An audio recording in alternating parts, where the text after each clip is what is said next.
time to get all your important stuff together. This bag accounts for that. Let me show you real quick what I've got on the Maxpedition. Right over here off to the side, I have the stainless steel cup. Now the stainless steel cup currently has a top right here. It's plastic. It comes off. It has this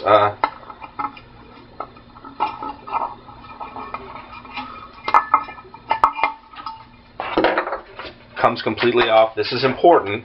The reason being, stainless steel cup like this, yes, it holds water and yes, it holds liquid, but should you ever find yourself in a situation where you don't have access to clean water, maybe the water system's down, or, which happens frequently, floods get so bad that water supplies get contaminated and it's not safe to drink the water, you can filter water out. I've got stuff in here, I'll show you, I'll just tell you, I've got coffee filters in here that you can use to filter the debris out of water. This is stainless steel. You stick it right on a fire, you boil your water, and you have water. So it's important that if you have something like this in there, that you're able to take the plastic top off. On this side, this space is empty, and it's empty for a reason. I am currently replacing a set of two-way radios. One of the things that I'm doing in preparing for disaster is having the buddy system with family members. I'm speaking to my brother-in-law and my sister, and basically one of us, each household is going to have a two-way radio. We live very close to each other, and it'll stay on the charger. If I have to grab it, I'll stick it right in here and we'll go. Why do we need a two-way radio? Well, if you're driving from point A to point B and you don't have your cell phone, or if your cell phone's broken, two very rare things. More common, as we saw during the Boston Marathon, the cellular networks can get shut down. Not by an accident, not by somebody running into anything. Let's say you had to evacuate and the networks have been shut down for any possible reason.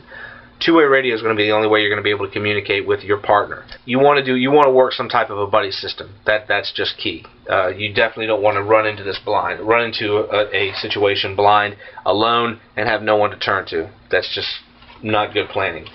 What else? All right, let's go to the side over here.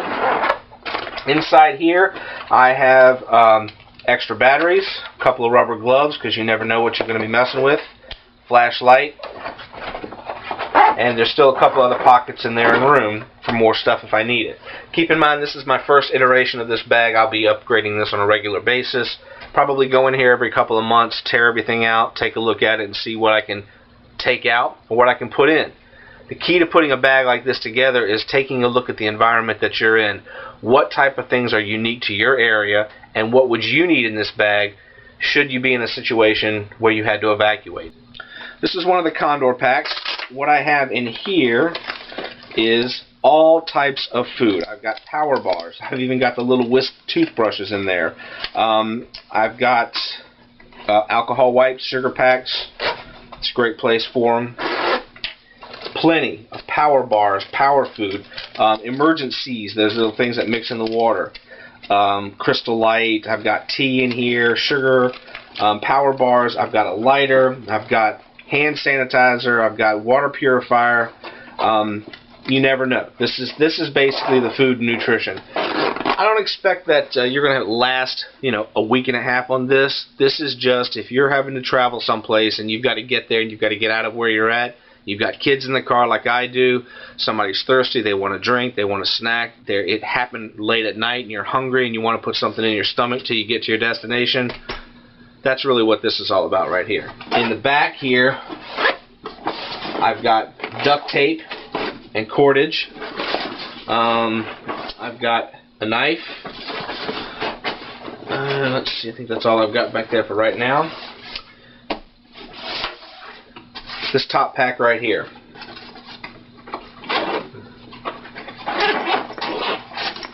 Alright, I've got my Swiss Army knife, the big monster. I love this. I've actually done a review on this, and I'll put a link in the video if you'd like. Chapstick, a marker. I'm going to tell you what that is in a second. I've got in here, this is a little mesh pouch you can see through. I've got Post-it notes. I've got a pen. I've got cheapo carabiners. I mean, these are not gonna. You're not gonna go mountain climbing with this, but they would be good for larger clips. I've got safety pins, a highlighter. This is a USB drive. Why do I have a USB drive in here? Well, let's say I had to leave the house because the house was on fire. All right, that's something that's very common. It's not regional. It does not discriminate. It doesn't care where you live. A fire can start anywhere. On this flash drive, I have every important document about me, my children, my house, whether it's insurance, IDs, birth certificates, health insurance, homeowners insurance, surveys, everything I would ever need. I have a PDF version, and it's off on the zip drive right here. What else do I've got? This pocket right here, I've got some orange caution tape, because you never know. More power bars right there. In here, I've got another flashlight. I've got plenty of room for a few other items. I'm getting one of those Right in the Rain pads that I'm going to put in there as well. This is the first of 3 that I've ordered. 2 are on back order. They should be here later this month. But I got this. These are going to be for my children.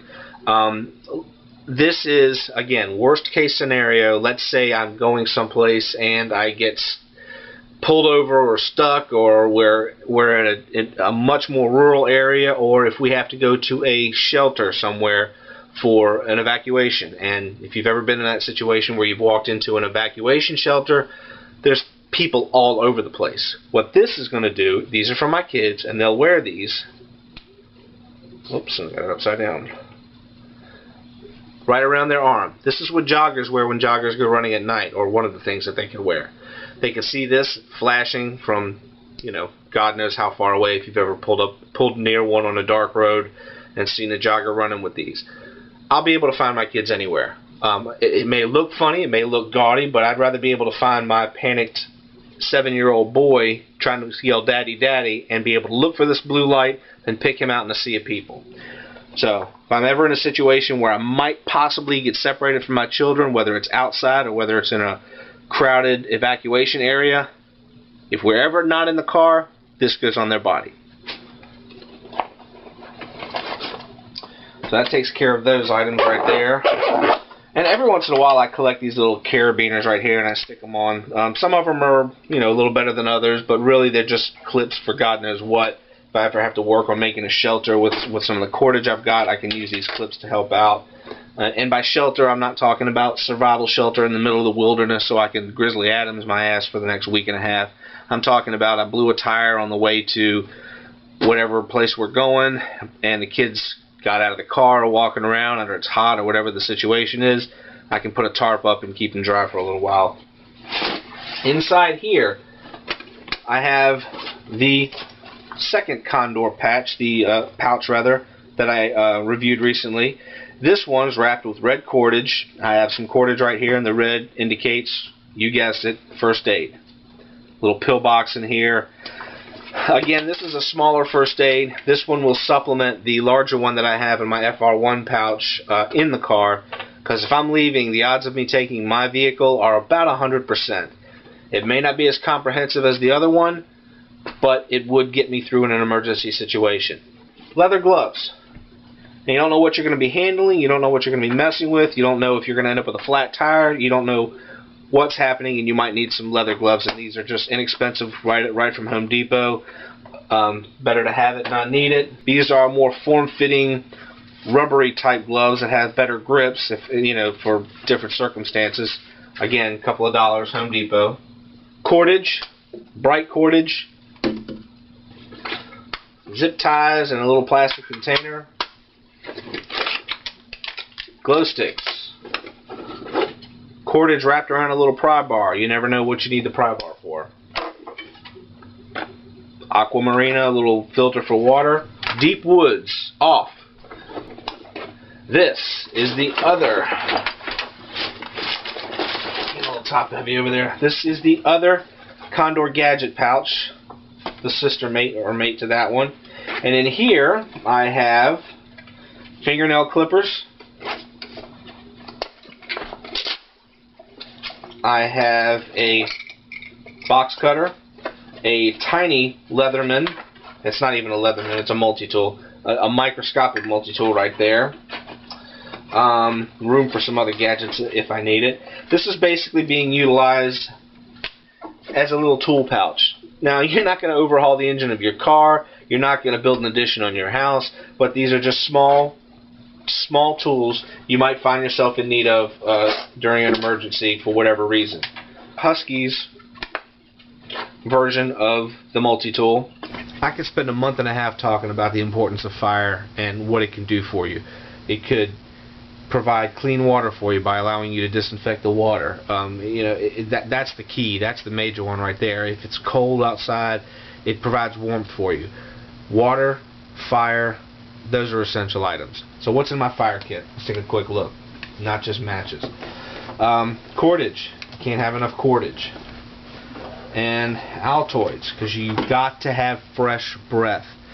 No, this is not Altoids. Couple of rubber bands to hold it together. This is a little fire kit. These Altoid tins, when they're empty, are amazing. I've got some char right here. This stuff burns really well. I made it myself out of some sawdust. I've got a lighter. I've got small bits of kindling, cotton cloth if I need to make char cloth. These are items that if I need to start a fire, these are going to help me start a fire. I've got waterproof matches in a waterproof container. I just put the striker inside there, just an old empty pill box. This steel wool, because it burns very well. It will catch a spark fast, believe it or not. Cordage, because you can't have too much cordage, and yes, it's wrapped in a rubber band because they're awesome. This is a candle, for obvious reasons. You might need some type of light, or you might need to melt some wax for whatever particular reason. I mean, that will help start a fire if you need to. Kindling, bigger kindling. There's a big piece of wood in here. That's homemade fat wood, and it's really simple to make. You just take, I took an old pie tin that we don't use anymore, put some broken candles in it, warmed it up on the stove till it melted down. Cut some strips of wood, threw the wood in there, let it just boil and boil and boil till the bubbles stop, and that soaks the wood full of wax. That wood inside the wax, extremely flammable, does a great job. Along with another one of those silica packs, just to make sure that any moisture that gets caught in here is gone. And this is an old plastic candy pack from Starbucks one day when we went with the kids, or I went with the kids. A file. Works as a striker. So what I have here is part of a paper towel roll, cut it short with some tape around it. I got some cotton pads here, and there's some stuffed in the middle. In addition to the cotton pads that are in here, I have those little tea candles that you buy. I might actually have one. I bought these, God knows how long ago. I just put a couple of those candles in there. Same situation. You never know if you need a candle. The tea light does pretty good. They're in there. Helps with the fire, helps with light. So that takes care of the fire pack. A lot of the items in here I wouldn't suspect everyone's going to want or everyone's going to need. This is just my vision of a bug out bag. Things that I'm going to need. My important documents and paperwork, all zipped up on a zip drive. The ability to make fire, to keep warm, the ability to make sure I've got clean water, some food if I need it, some sugar if I have to have it. This is just what I think I'm going to need. The one thing that's not in here, and it's not in here because I'm using it now, would be the camera. I keep a camera charged, and the reason you want that is you never know what kind of pictures you're going to want to have to take, or you're going to need to take rather, during an event, after the event, pictures of damage that's happened, whatever the case may be. Some type of a camera to document what's going on, not just a camera that's on your phone.